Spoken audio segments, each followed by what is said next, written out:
What's up, ladies and gentlemen? My name is Dom Harris, and this is another video from Player.net. And today, as the title suggests, we are taking a look at the Xsplit Gamecaster software. Now, this comes in two flavors. You can buy this on its own, or you can buy this as part of the subscription package with the full software from Xsplit. So, Xsplit streaming software and the Gamecaster software. But today we're just taking a look at the Xsplit Gamecaster. So I'm going to quickly launch this. Yes, thank you very much. I am the admin. I'm going to quickly launch this, and we're going to take a quick look around. This essentially is an overview, and I will cover in a separate video the streaming performance, quality of the video output, etc., and how well this software performs. So from the outset, here we have, once I shut this little bubble down, we have the start menu, and this gives you the get started in 3 easy steps. So switch to any game or open the console viewer. Obviously the game has to be running and the software has to be running previously before you launch the game. You press Ctrl plus Tab and it will show the Xsplit Gamecaster overlay, and then you can just start the live stream. Click a button, done, and you will start streaming your content. Obviously here we see some menus, so you can write something on the screen, you can do a few other bits and pieces. I've not actually tested this while streaming just yet, but I have been meaning to do this video since I got hold of the key, which coincidentally the guys over at MSI, thank you very much. We deal with them on a regular basis for various bits and pieces, as you've seen from our previous reviews of their hardware. And RawZ over at MSI was kind enough to supply a player with the Xsplit Gamecaster with a key that'll last us a couple of months.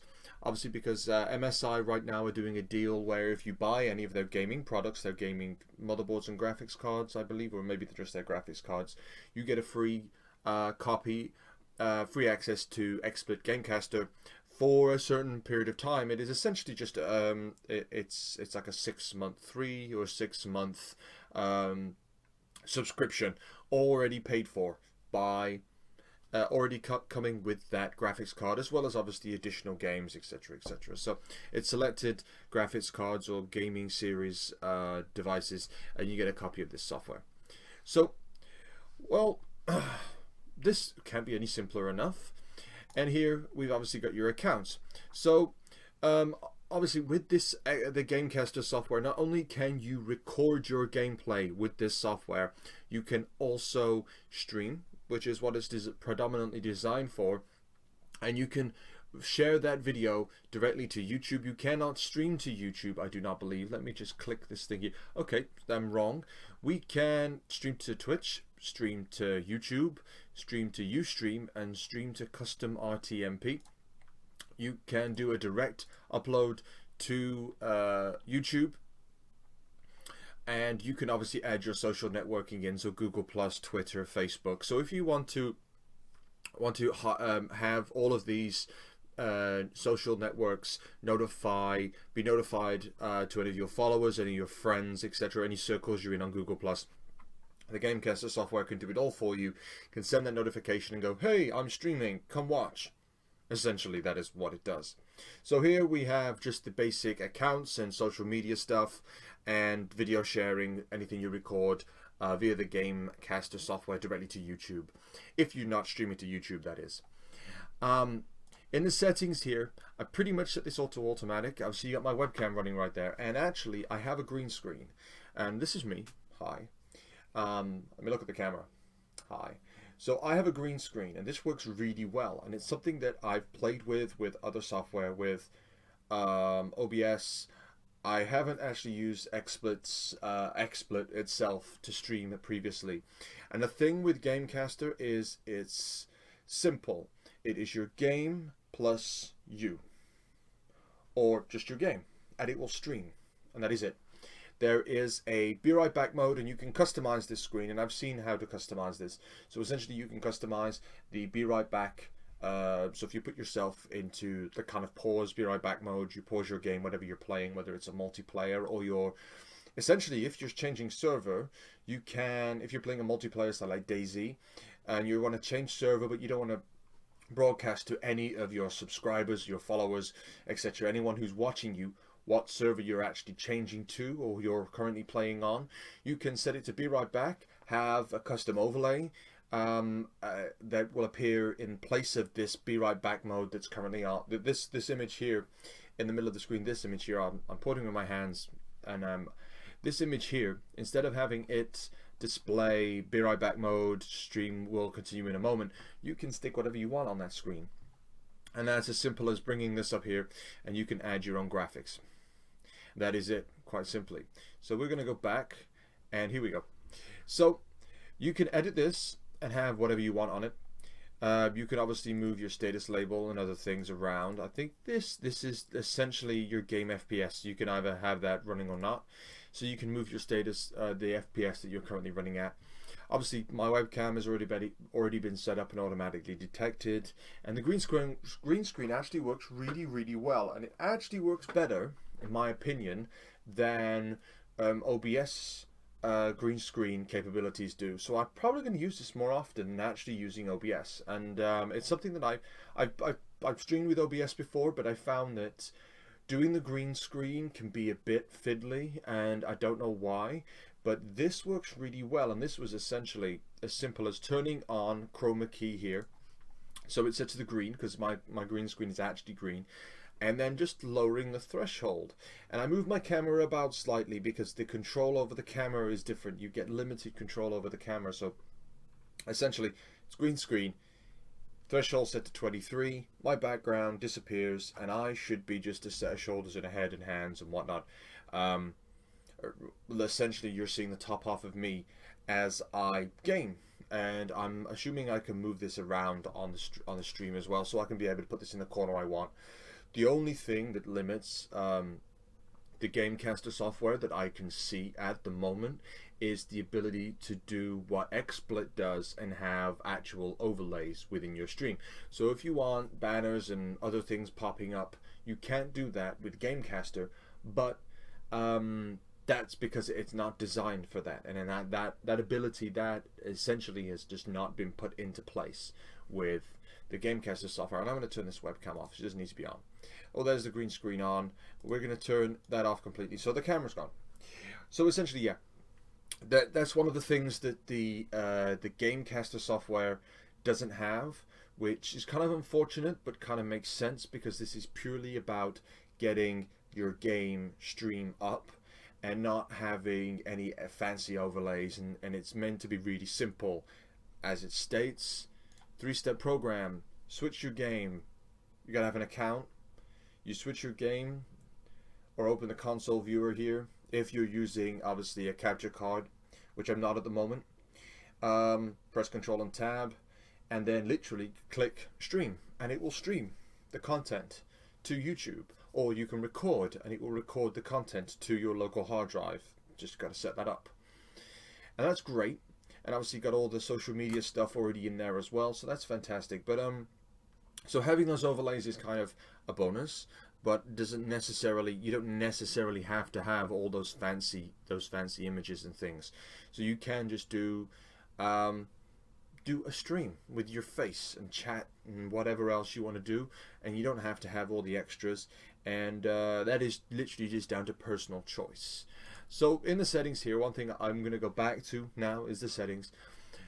Stream settings. Now from what I can see here, you can obviously select your video type. So if we set it to automatic, it'll just do whatever it wants to do. So you can try and stream it full 1080p, and this will use cores. Now this is great actually, because looking at it, this is awesome, and I didn't realize this.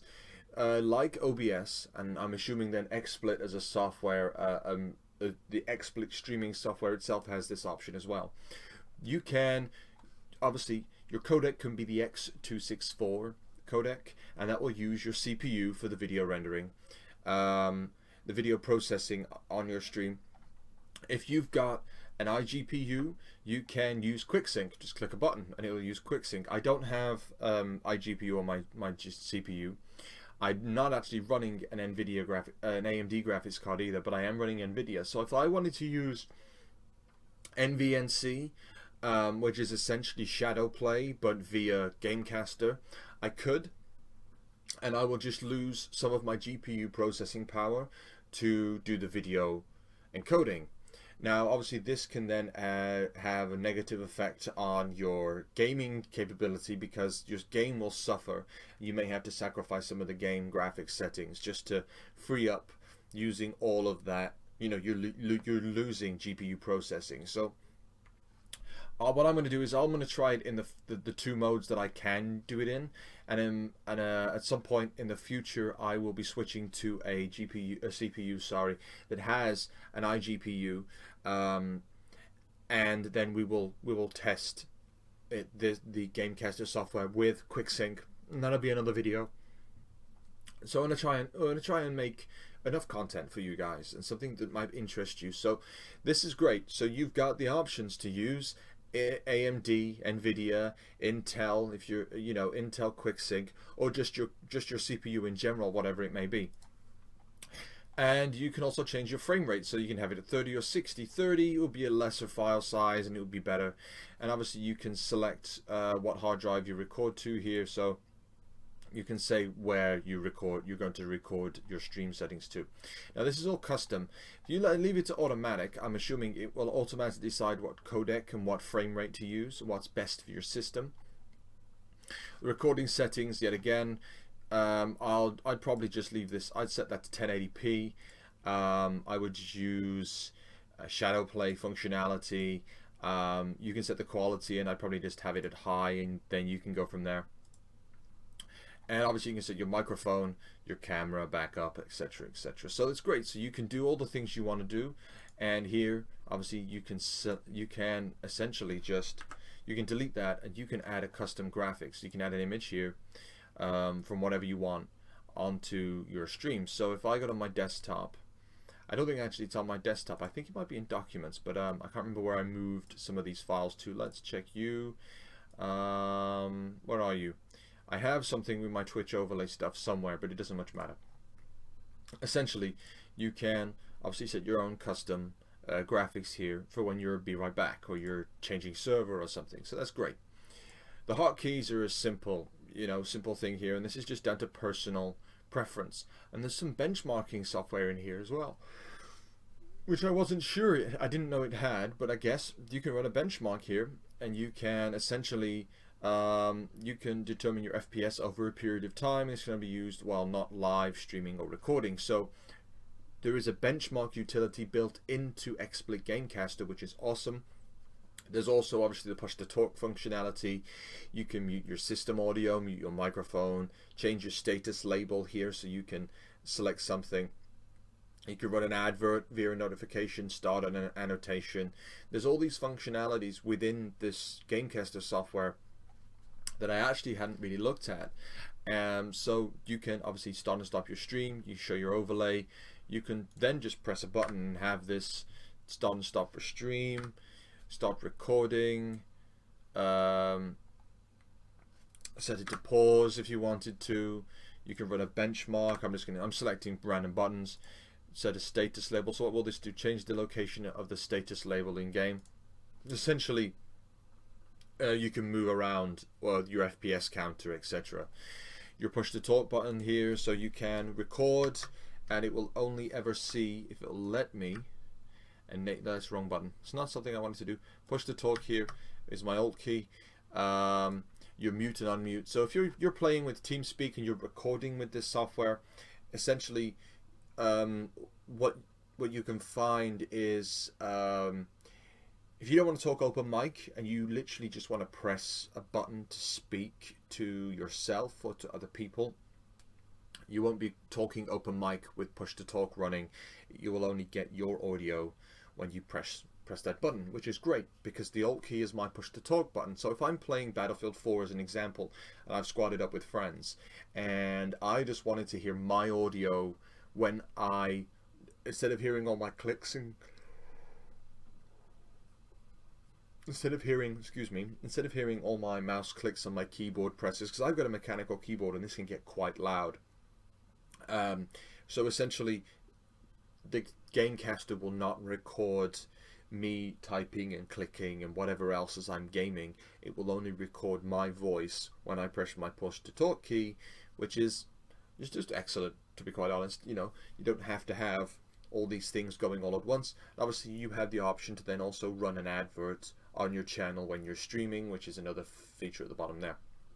So overall, this has some really great features, and they seem very basic at the start, but actually they're very simple for a reason, and it's so people can just pick up streaming and get going, and then there's nothing else to worry about. You don't have to find your bit rates. As long as you know that your upload speed on your internet connection is high enough, you can stream as high as you want to. So you can set this to, I want to stream at 1080p. No one else will be able to watch it because your bitrate will be high, and that will force other users that are watching your stream to then buffer all the time, because essentially your bitrate determines the video quality. The video quality at the other end to each individual streamer or watcher of your stream, will then be dependent on their internet connection. So if their internet connection at that time isn't fantastic, if they're having issues, then they won't be able to watch you live. That we're watching you. Excuse me as I yawn again. I'm a little tired, unfortunately. Essentially be watching you with an even greater delay, which kind of sucks, but just is the way it is. So we're going to move on to the next tab, and the last tab, which is actually the recordings. So here we can essentially see where our recordings go to. So this currently is set to Mr. Dom /videos /Xsplit videos -Mr. Dom Rocks, because that's my account logged in as Mr. Dom Rocks. But I don't want it to go there. That is the last place on the world I want this to go. I do not want this to go to my C drive, and I want it to actually go to here. So I'm going to dump all of them to here. And what this is now seeing is it's now grabbing all of the video, all of the folders that are here. This is a bunch of videos that I've recorded, folders for so yawning again, excuse me, folders that have been generated by Shadowplay. And I'm going to dump all my video, anything I record, any gameplay I record with the Gamecaster software, into this E drive, and that is essentially just a 2 terabyte mechanical hard drive that I use predominantly just for recording video, rendering video too, because I do not have the space on my C drive. My SSD is not big enough to record any large numbers, any large quantities of data to it. But what I'm going to do, and what you're going to see over the next few videos, is I'm going to test streaming capabilities. I'm going to test the recording capabilities of how well it performs on X264, how it records using NVNC, i.e. Shadowplay, using the Gamecaster software, and whether the recording actually affects the gameplay and how well my system performs whilst recording. And that is obviously the biggest problem. And then obviously look at streaming, and I will do a lot of test streaming. I'm going to stream later on today, tomorrow, sometime with this software. You'll get to kind of see exactly how well the Xsplit Gamecaster software performs when recording and when streaming. And I will say this: my system is essentially a Haswell i7, but it's a Xeon processor on the MSI G43 gaming motherboard with a Zotac 780. Which one is it? It's the AMP edition graphics card, so it's a pretty powerful pre-overclock graphics card.